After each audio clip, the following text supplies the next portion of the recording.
না পয়সায় আপনাকে আমাকে শারীরিক পূর্ণতা দিলেন, যতদিন বেঁচে থাকব ততদিন আপনাকে আমাকে সুরক্ষাও দিবেন, আপনাকে আমাকে লালন পালনও করবেন।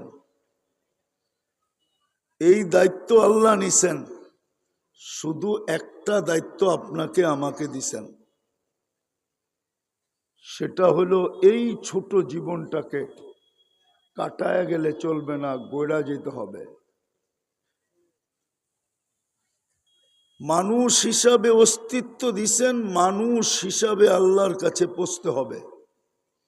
মানুষ হিসাবে যদি না পৌঁছলাম, তাইলে কোরআনে আরেকটা শব্দ আছে, আপনি ওই দলের অন্তর্ভুক্ত হবেন, উলাইকা কাল আনআম।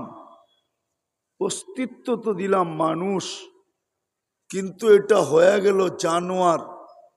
অস্তিত্ব দিলাম মানুষ, হয়ে গেল এটা চতুষ্পদ প্রাণী।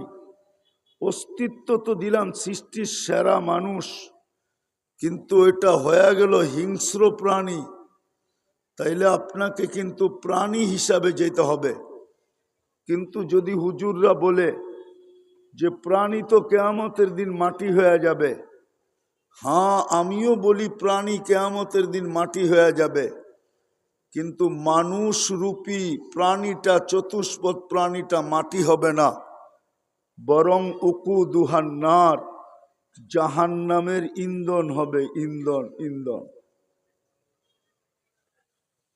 তো যেটা বুঝাইতেছিলাম, জন্ম লগ্ন থেকে, সৃষ্টি লগ্ন থেকে নিয়া মৌত পর্যন্ত সব দায়িত্ব আল্লাহ নিজে নিলেন।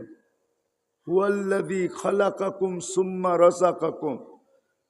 কুরআন এটাই বলে যে সব দায়িত্ব আমার।